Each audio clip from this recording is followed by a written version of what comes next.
Es posible que en el universo infinito haya más planetas habitados por especies inteligentes. Nosotros solo conocemos el nuestro, la Tierra. Y a veces dudamos de que seamos inteligentes.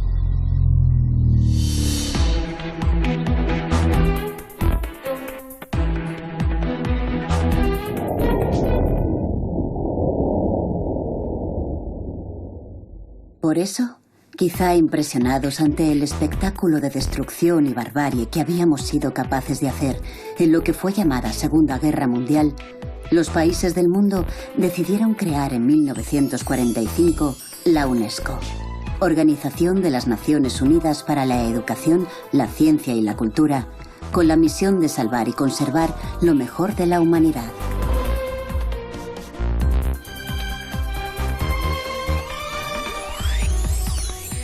Cuarenta años después, el 6 de diciembre de 1985, fueron declaradas en España las primeras ciudades Patrimonio de la Humanidad.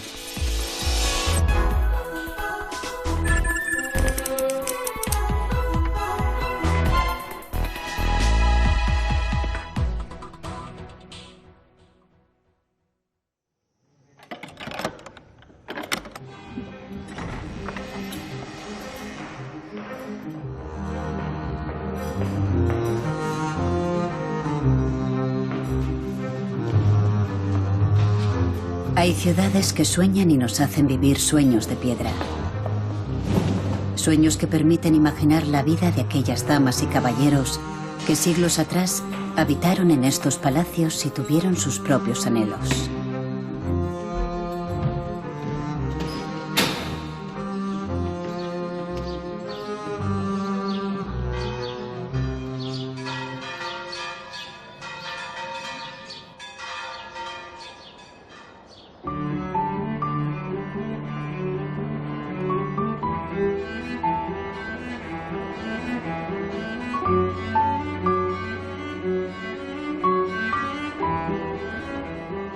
Norba cae Sarina, Castra cae Cilia, Cáceres, Cáceres.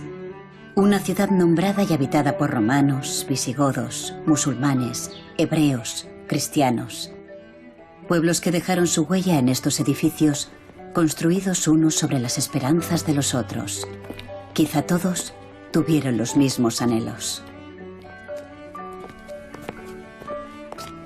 La historia de Cáceres está tan presente en su arquitectura que basta colocar a María en la ventana de un palacio para que se despierten sueños de novelas.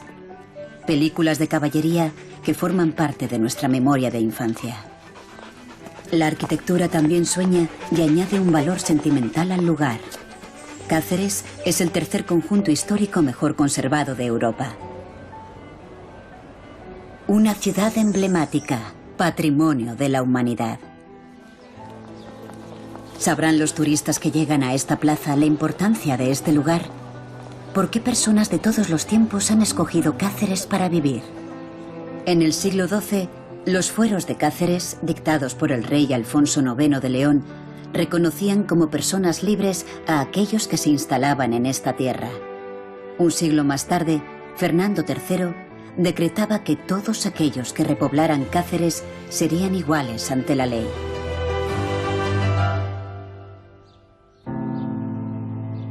Daba igual que fueran cristianos, judíos o sarracenos.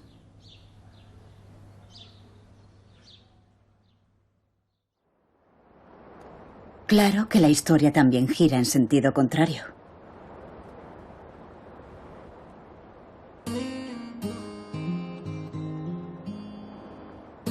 La Plaza Mayor es el límite que separa intramuros y extramuros. Un encuentro entre el mundo antiguo y el moderno. Entre la realidad que vivieron los hidalgos en sus palacios y la realidad del pueblo, que se ubica fuera de la ciudad antigua.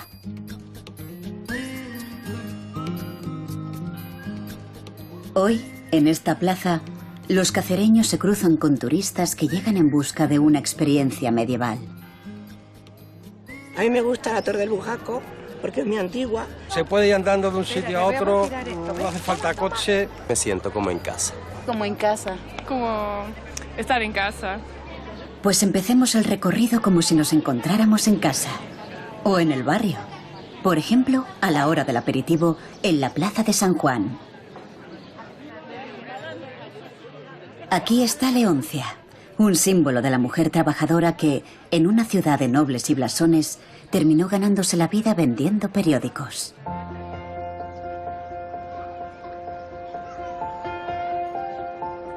Si Leoncia pudiera hablarnos, nos recomendaría que antes de pasear por sus calles, entrar en los palacios y subir a las torres, hay que tomarse un respiro para coger fuerzas. Cada uno según sus gustos. La Plaza Mayor es también uno de los lugares perfectos para degustar cualquiera de las especialidades de la zona. Una torta del Casar, las migas o la perdiz de Alcántara. Desde este punto de encuentro, donde en el medievo se instalaron los mercaderes, se divisan algunos de los edificios emblemáticos de Intramuros. El Ayuntamiento, la Torre del Horno, de los Púlpitos y la Torre de Bujaco, una de las preferidas de los cacereños.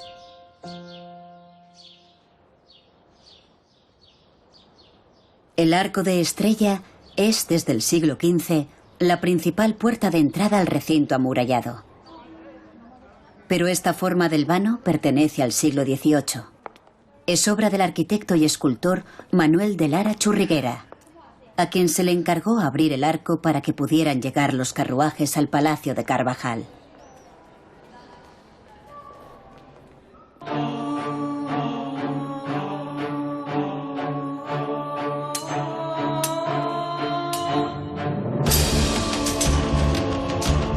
La Torre de Bujaco guarda una historia de leyenda.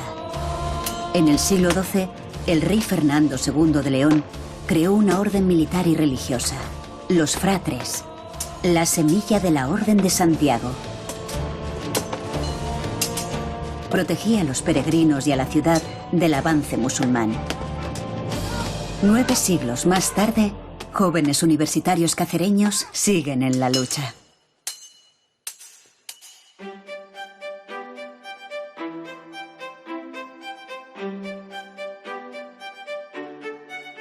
Cáceres es una de las ciudades europeas con más presencia de títulos nobiliarios. Ha sido denominada la ciudad de los 1001 escudos. La verdad es que cerca de 1300 blasones acuñan las fachadas y el interior de palacios y casas fuertes.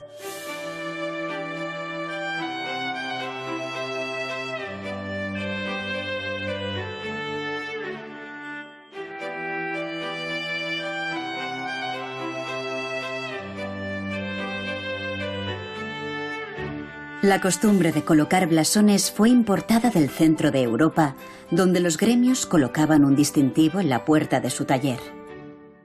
Los nobles adoptaron esta forma historiada para informar a los soldados, que no sabían leer, de quién era su señor. Tras la conquista cristiana, las casas fuerte perdieron su carácter defensivo para transformarse en palacios de residencia.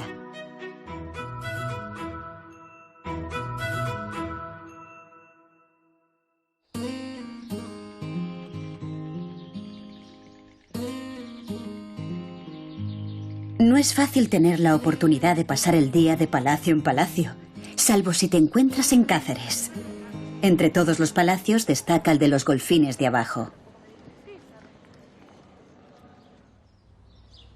Construido en el siglo XV, sobresale la crestería plateresca de la fachada decorada con animales mitológicos. El palacio albergó a los reyes católicos cuando visitaron la ciudad. Como cualquier palacio que se precie, el de los Golfines guarda una leyenda de amor. Él, Alfón Golfín, un Romeo a quienes unos consideraban un cruzado y otros un salteador de caminos. Ella, María Gómez de Bello, hija del alcalde de Cáceres, que puso muchas condiciones al primer Golfín para que se casara con su hija. Fuera leyenda o realidad, la última y única heredera de los Golfines, la marquesa de Santa Marta, ha convertido el palacio en un museo.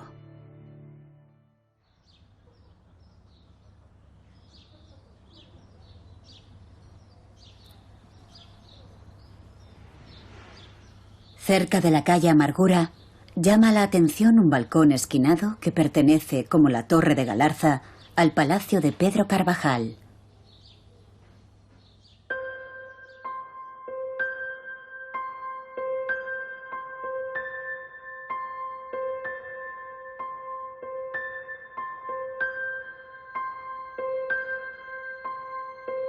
Hay que adentrarse en el patio para disfrutar de un auténtico lujo de los sentidos que invita a la contemplación.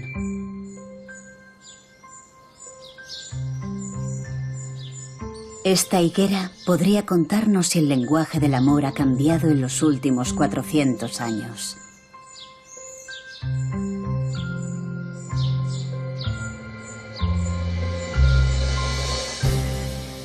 Claro que este escenario es mucho más que amores y finales felices.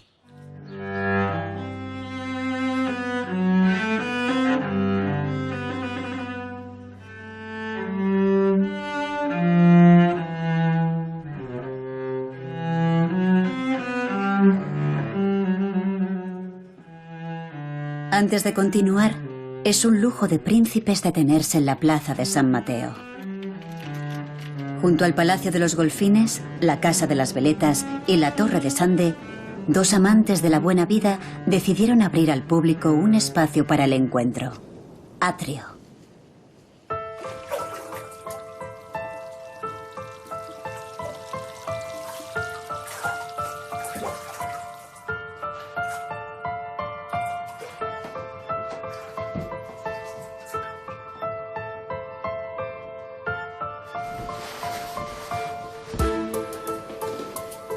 Un hotel y restaurante rehabilitado por Tuñón y Mansilla, que obtuvo el premio FAT de Arquitectura. El ambiente permite disfrutar como un hidalgo del siglo XXI.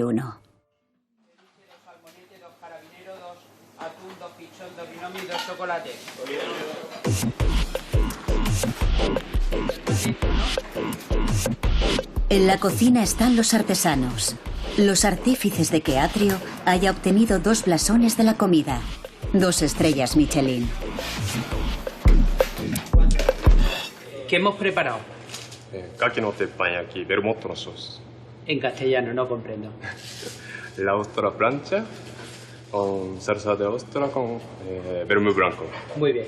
Hemos preparado una salsa a la parrilla con una reducción de vermut y el agua de la ostra. Mantiene toda la sensación de yodo y mar y es un plato muy sedoso.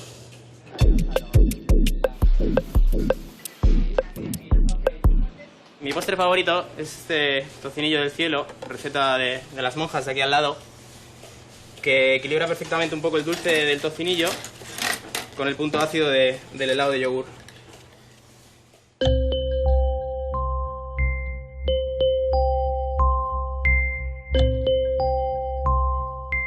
Pero es en la bodega donde se encuentra la cámara encriptada de Atrio. La joya de la corona es una enciclopedia de los mejores vinos que uno pueda imaginar, sin importar origen, año o precio. La bodega ha obtenido los premios más prestigiosos por su excelencia.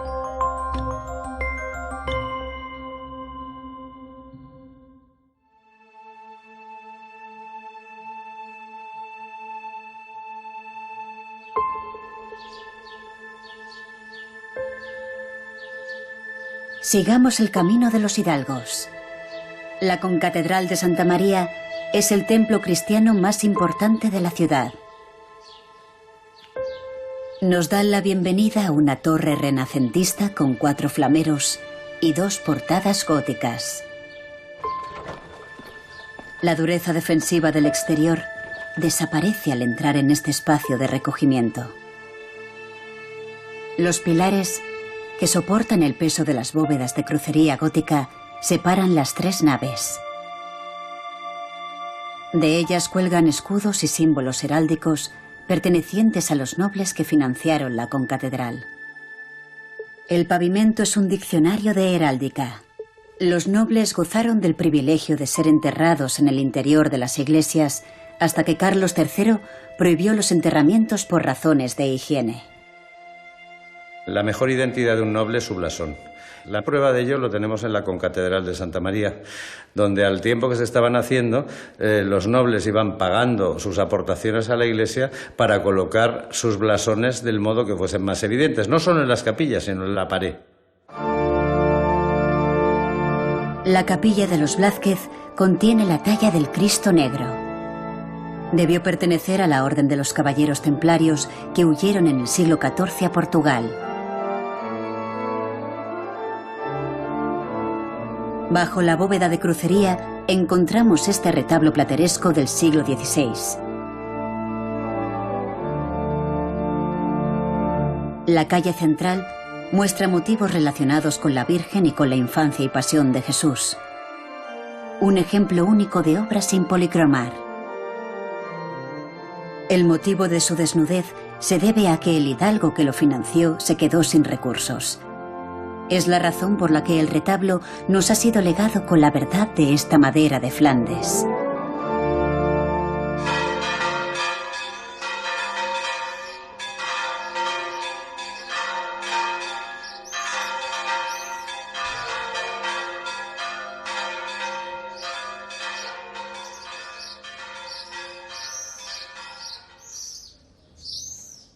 Cáceres de cine. Se preguntarán qué hace aquí Gerard Depardieu. Está con su doble de luces. Muchos cacereños atesoran en su casa fotografías de rodajes y actores.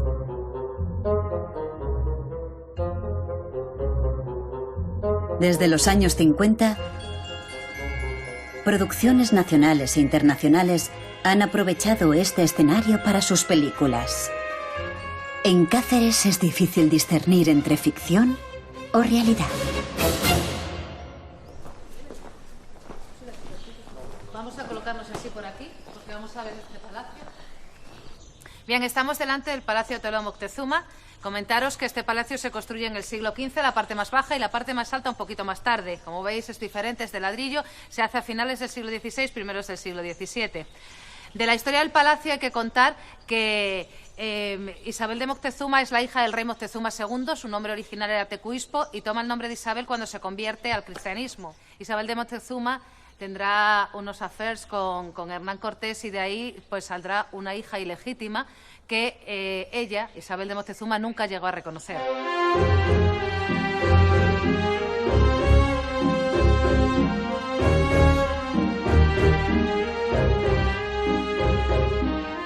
A los turistas les gusta escuchar la historia de Isabel Moctezuma, la hija del último emperador azteca, cuyo último marido, el cacereño Juan Cano de Saavedra, le ayudó a pleitear con la corona para recuperar sus bienes en México. Lo consiguió. Nadie mejor que uno de sus descendientes para contarnos esa historia. Se han inventado 1000 historias sobre Isabel de Moctezuma. El traer a la realidad la vida de un personaje que tiene 5 maridos, que es 2 veces emperatriz de México, que tiene una hija natural con Cortés porque éste le promete matrimonio ante un cura y realmente incumple esa promesa y ella nunca reconoce a esta hija. Es un personaje clave para mí a la hora de entender la historia del México del virreinato. El Palacio de Moctezuma, vinculado con la conquista de México, es la sede del Archivo Histórico Provincial de Cáceres.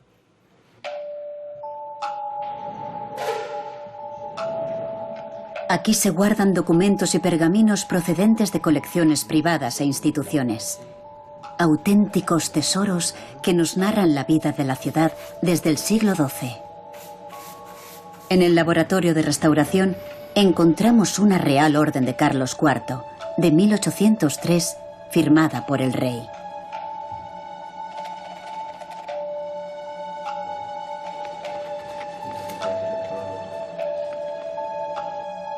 Para ocupar un cargo público o pertenecer a la nobleza, se solicitaba un expediente de limpieza de sangre, como este, fechado en 1729. Gracias a su conservación, podemos conocer la demarcación judicial de los municipios, como el de la comarca de Villuercas, en el siglo XVIII. Hoy, al igual que en el siglo XVII, Mejor cerrar la compraventa de una casa con un documento.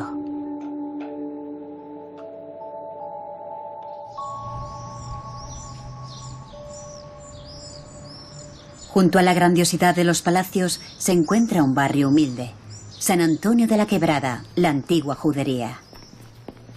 El Arco del Cristo, uno de los pocos vestigios que quedan de la presencia romana, permite entrar al barrio hebreo, de paredes encaladas y grandes chimeneas de ladrillo.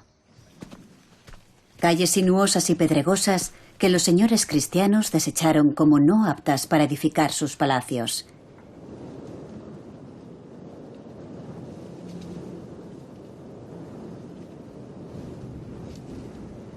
La judería vieja se mantiene intacta en el corazón de la ciudad monumental. Durante el siglo XV, la Alhama de Cáceres fue una de las 5 primeras de Castilla. Llegó a contar 2000 miembros, muchos de ellos familias hebreas que venían de Córdoba, Sevilla y Cádiz, donde ya les habían expulsado. La inscripción Ave María en la entrada a la vivienda es una de las huellas de aquel tiempo de terror.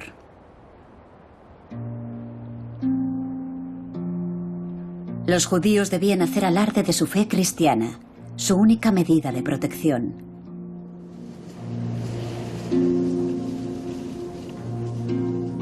Enclavado en la muralla antigua se encuentra el Jardín de los Olivos.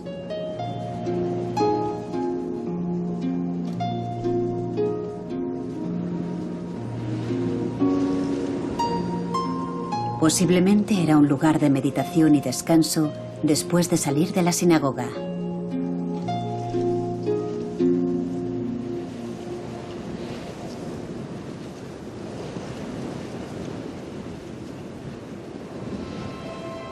La iglesia de San Antonio de Padua se levanta ahora en el lugar que ocupó aquella sinagoga.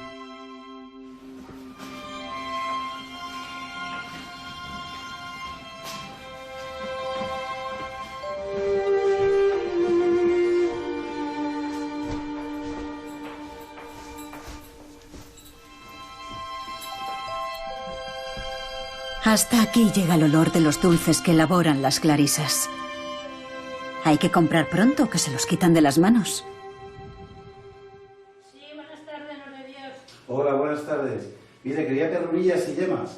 Sí, una docena de cada. Sí, por favor. Así de toda la propuesta. Muy bien, muchas gracias. Pero los tiempos han cambiado.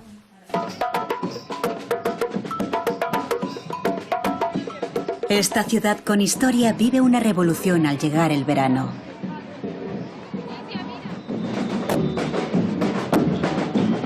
WOMAD, el Festival Mundial de Música, Arte y Danza que el músico Peter Gabriel trajo a Cáceres, incentiva el respeto y el conocimiento entre las culturas. Durante un fin de semana al año, miles de personas disfrutan, codo con codo, en un festival que también se celebra en ciudades de los 5 continentes.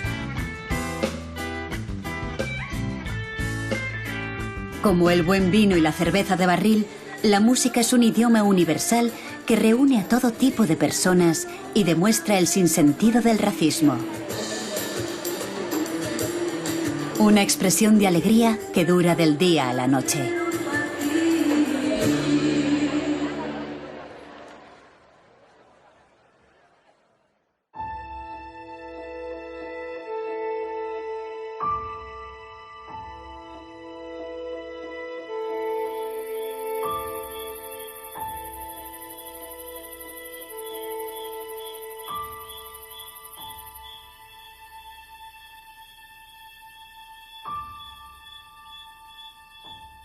Ha caído la noche.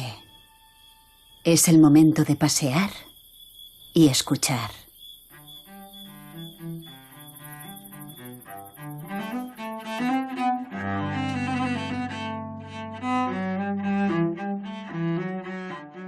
La penumbra de Cáceres, tan grata para artistas y pensadores, ha mantenido con las nuevas fuentes de iluminación la esencia de las antiguas. Una parpadeante lámpara de aceite, un candil, un rayo de luna.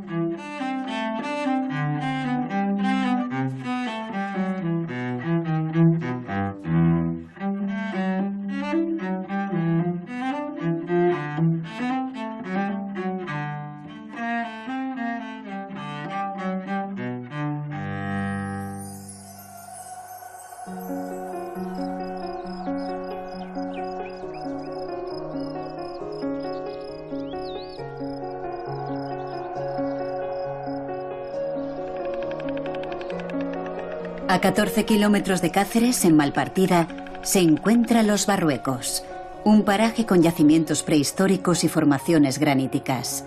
Declarado por la Junta de Extremadura Monumento Natural. En los años 70, el artista alemán Wolf Fostel se enamoró de este espacio que consideró una obra de arte y decidió levantar aquí un museo. Fostel decía que los verdaderos artistas y nobles del lugar eran los pastores y campesinos que vivían en Los Barruecos.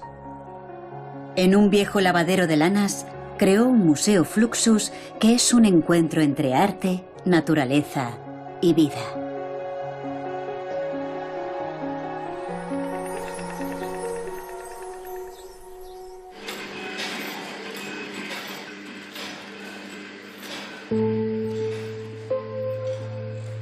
Fostel, pintor, escultor, pionero de la instalación del videoarte y de la técnica de collage, padre del happening europeo y cofundador del movimiento artístico Fluxus. Pero antes de hablar del museo, hay que escuchar a la cacereña Mercedes Guardado. ¿Cómo nos conocimos, Fostel y yo? Pues fue en Guadalupe. Yo era maestra nacional, era mi primer puesto de trabajo. Y él vino a Guadalupe desde París. En París había visto la película de Buñuel, Las Urdes, y también conoció a un extremeño en París que le habló también del monasterio de Guadalupe, de los Zurbaranes, y eso también le llamó mucho la atención. Fostel llegó a Extremadura tras la estela del arte de Zurbarán y de Buñuel, pero encontró en este antiguo lavadero una expresión arquitectónica, un contenedor del arte Fluxus. Un movimiento que cuestiona el poder desde la celebración más lúdica de la existencia. En la filosofía Fluxus, cualquier ruido o acción cotidiana puede ser transformada en una pieza de arte. El museo muestra 250 obras. Entre los 31 artistas norteamericanos se encuentra un nombre carismático, Yoko Ono. Obras de arte realizadas con elementos de simbología fetichista como el coche, la televisión o el hormigón. Paseando por sus salas es posible imaginar lo bien que lo pasaban Fostel y sus amigos. Para Fostel el arte era lo más importante en la vida. Por eso él llama al arte vida y a la vida arte. El arte era para él tan importante que hasta antes de casarme me dijo, primero el arte y luego tú. Digo, pues sí, de acuerdo.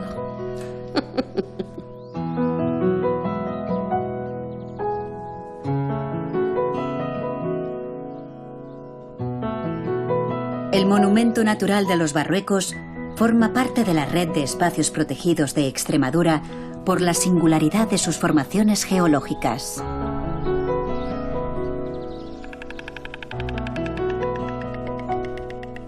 La cigüeña construye sus nidos sobre roca, sobre edificios, sobre árboles, también sobre grandes bolos graníticos.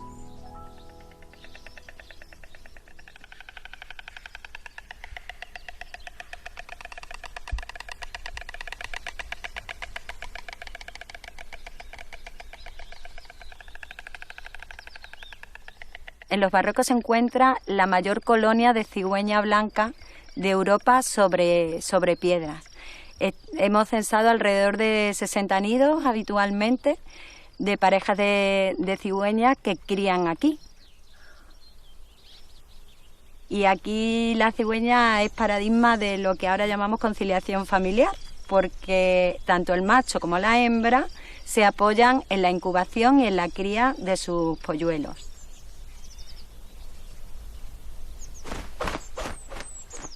Como las aves, cada año viajan a Cáceres turistas decididos a vivir una experiencia única. Cualquier forma es buena para llegar a esta ciudad que se encuentra en el trayecto del Camino de Santiago y la Ruta de la Plata. Bonjour, merci beaucoup.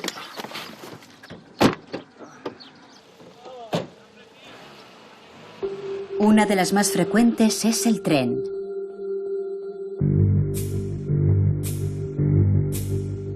El ferrocarril llegó en el siglo XIX gracias al descubrimiento de las minas de fosfatos y a la necesidad de enviar el mineral a Lisboa, de donde partía hacia el Reino Unido y el norte de Europa. Alfonso XII y Luis I, reyes de España y Portugal, fueron los encargados de inaugurar esta vía férrea. Un acontecimiento que elevó el tratamiento de la entonces villa de Cáceres a la categoría de ciudad.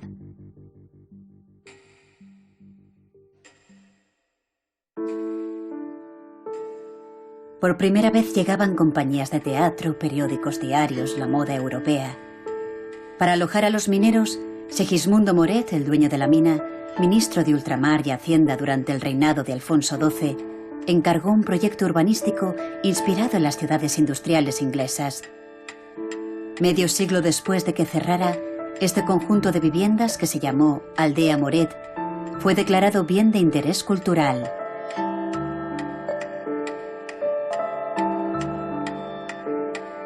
Algunos de aquellos mineros y sus hijos portan estas imágenes. Ellos también tienen sus blasones.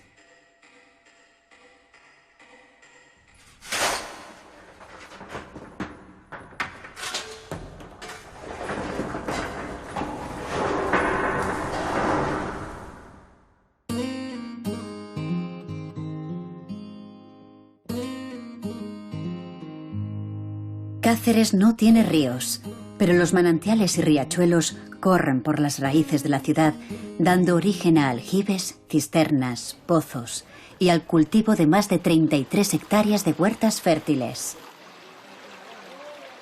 Durante la ocupación romana, la ribera del Marco debió ser la abastecedora principal de agua limpia.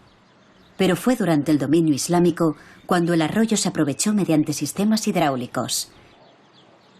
Es una de las herencias que dejó en la ciudad la presencia árabe. Otra es la muralla.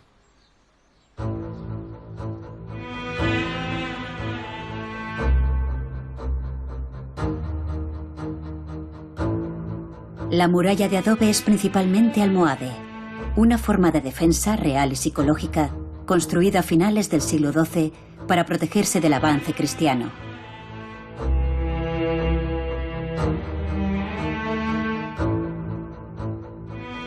Debió de tener una veintena de torres albarranas, de las que se conservan 16. Permanecen en pie como testigos del siglo que los almohades habitaron la ciudad.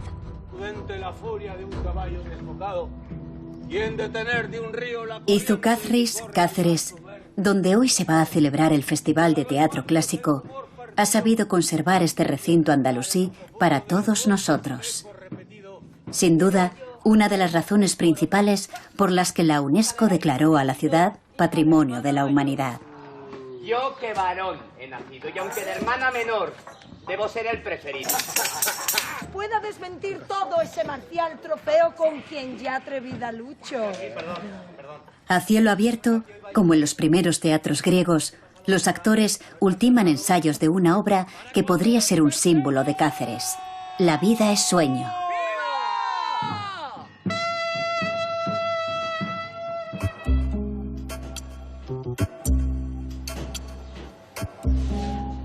Obrar bien es lo que importa. Si fuere verdad, por serlo, y si no, por ganar amigos. ¡Para cuando despertemos!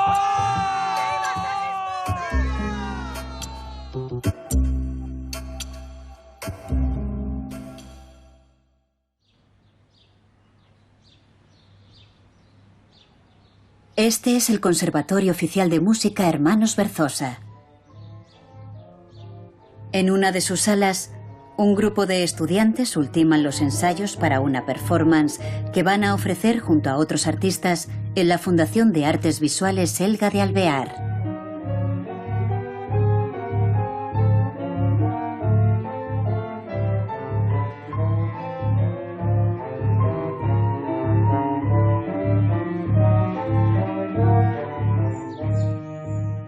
Con la voz humana empieza la música, pero quizá antes estuvo el canto de los pájaros.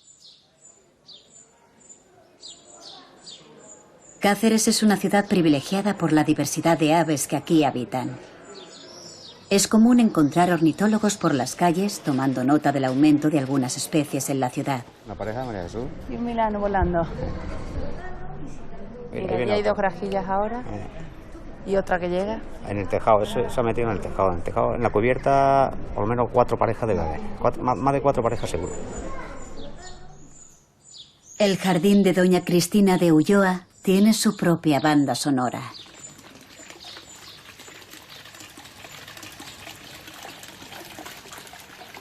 Basta con sentarse y escuchar.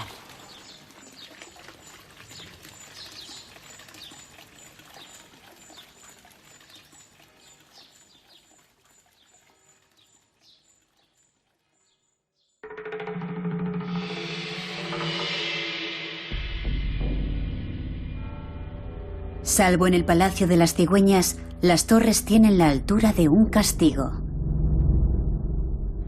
La reina Isabel la Católica las mandó desmochar. Les rebajaron la altura. Se las descabezó.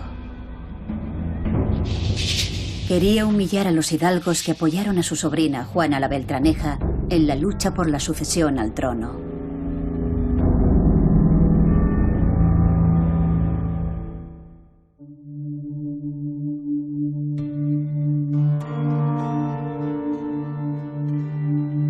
Durante siglos, los historiadores se han preguntado por qué la Torre de los Pozos era más ancha y alta que el resto.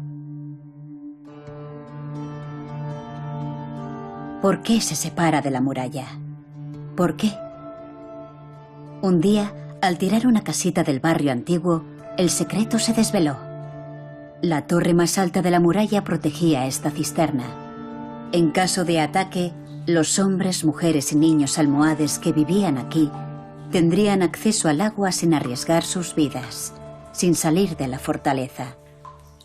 Sin este primer aljibe no habría habido ciudad. Es el valor estratégico del agua.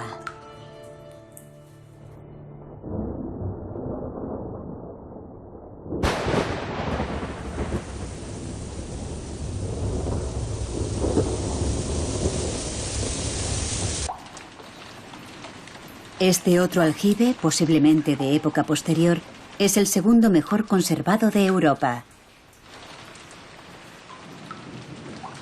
Quizá no fuera un aljibe, sino una mezquita que perteneció al alcázar de la ciudad. En el siglo XV, sobre la arquitectura andalusí, se levantó el Palacio de las Veletas.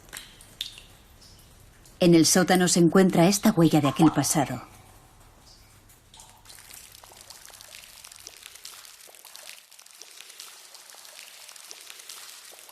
En el medievo, el agua almacenada en cisternas, como esta del convento de los jesuitas, era de mayor calidad y salubridad que la recogida de ríos o fuentes.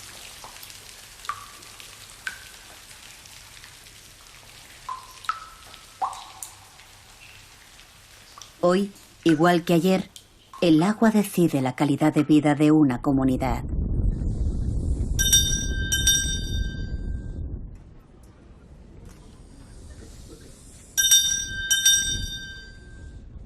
Que salga la hermandad del Cristo Negro.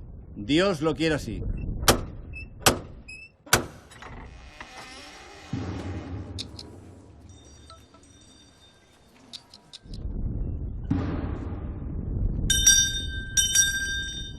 Semana Santa. La procesión del Cristo Negro transcurre por las calles más antiguas de Cáceres. Pocas ciudades ofrecen un escenario que permite revivir esta tradición que cuenta con 700 años de historia. Los mismos que la talla del Cristo Negro.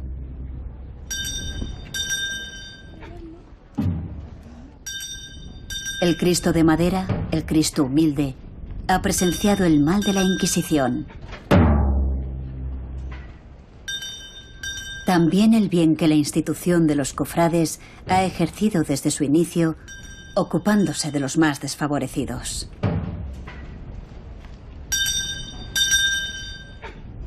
Ser cofrade.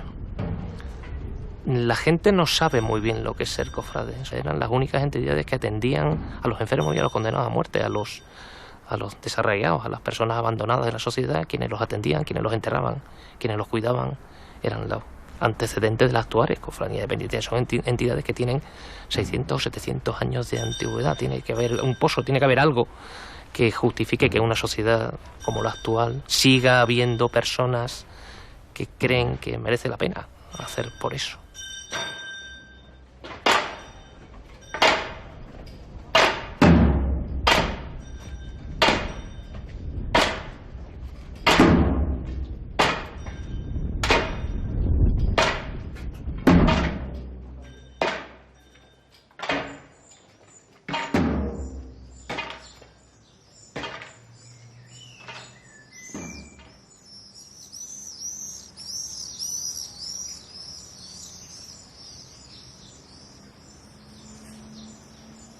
Ajenas a la historia, muchas especies de aves han decidido que el mejor lugar para vivir no es el campo, sino los palacios y las casas solariegas.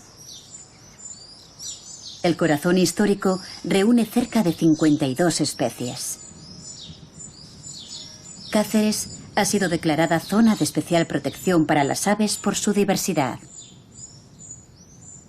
El caso de Cáceres yo creo que es un caso único en el mundo para demostrar cómo es compatible la conservación del patrimonio cultural y del patrimonio natural. Es cierto que hay muchas ciudades que están protegidas, pero Cáceres es la única de todas ellas que además tiene un nivel de protección por la presencia de aves, especialmente por su biodiversidad. Pocos lugares en el mundo mantienen esta armonía entre piedra y naturaleza. Claro que algunos inquilinos pueden resultar incómodos por exceso de perfección. La cigüeña blanca ha decidido instalarse con todo lujo en la ciudad.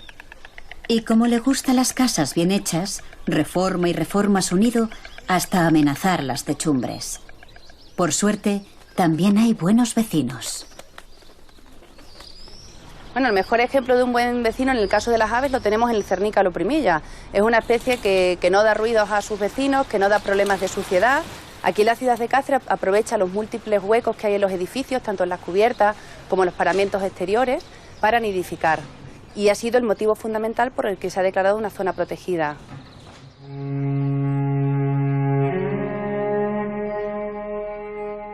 El arte contemporáneo también se ha instalado en palacios y casas solariegas. Basta caminar por las calles para encontrar una de las colecciones privadas más importantes de Europa. El Centro de Artes Visuales Fundación Elga de Alvear, instalado en este edificio y rehabilitado por los arquitectos Tuñón y Mansilla, alberga 2.500 obras de arte.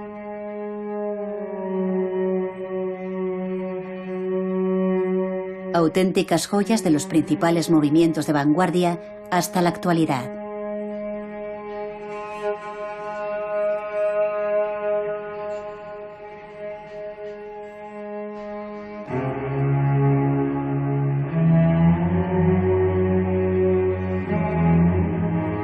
Obras que expresan una crítica social desde una perspectiva amable de la existencia. Según ella, una reacción a los horrores de la Segunda Guerra Mundial que vivió en su Alemania natal. Pero, ¿por qué Elga de Alvear ha escogido Cáceres para instalar su colección? Primero, que es una ciudad medieval, que tiene todo tan derecho y queda... Yo, además de que me han elegido a mí, no yo a ellos, porque he buscado por todos los sitios para tener un hueco para mi colección.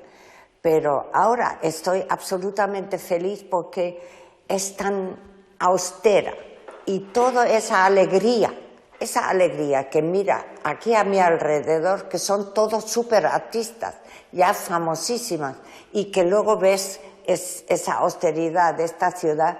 Yo creo que eso ha sido una suerte. A veces la suerte te coge a ti, no tú a la suerte. Hoy nosotros también estamos de suerte.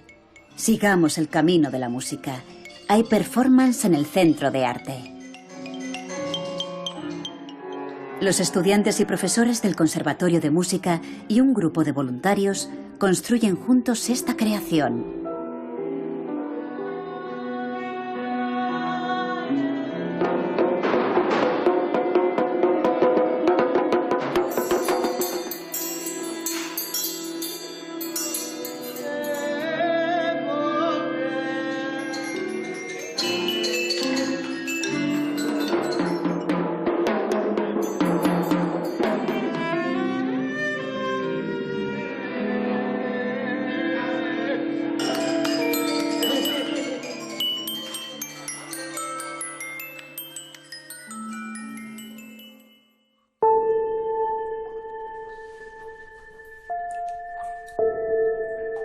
Hace 17.000 años, esta cueva estuvo habitada por personas que vivieron el tránsito del Paleolítico al Neolítico.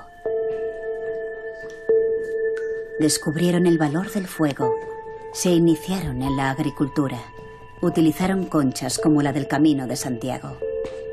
Fueron los primeros pobladores de lo que hoy es Cáceres. La cueva del Conejar es una de las 3 cavidades del Calarizo, donde hay recursos abundantes y que los hombres prehistóricos pues consideraron que era realmente un lugar en el que vivir. Esta cueva nos ilustra de ese gran proceso que sufrió Europa en el entorno de los 8.000 años, que supone el final de los cazadores-recolectores y el inicio de los productores de alimentos. Eso es una transformación social, económica y productiva, tecnológica. Pero es la cueva de Maltravieso, de la época neolítica, la que ha despertado el interés de los investigadores, la que formula preguntas que aún no se han resuelto. En los años 50, un grupo de caleros halló en su interior esqueletos que los investigadores identificaron como una inhumación colectiva ocurrida hace 120.000 años. También representaciones simbólicas hechas con el antebrazo, con la palma de la mano. En la cueva de Maltravieso, la mano es el elemento icónico más representado y de más conocido, ¿no? La mano es un elemento de identidad individual, muy probablemente, pero también de identidad colectiva, y tiene una función en contexto de celebración de algún tipo de ritual, ¿no? Pero hay algo más sorprendente.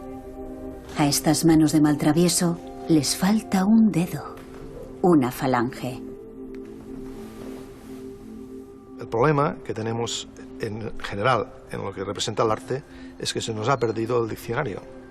Por lo tanto, no podemos asegurar, saber y garantizar que aquello que interpretamos es realmente aquello que fue. No sabemos qué significa sacar el meñique, no sabemos qué significa sacar el índice o el pulgar, pero sí que esas modificaciones son voluntarias y no se corresponden en ningún caso con mutilaciones. ¿Para qué? ¿Qué querían decir? ¿Quizá la primera manifestación artística? ¿El primero de los blasones?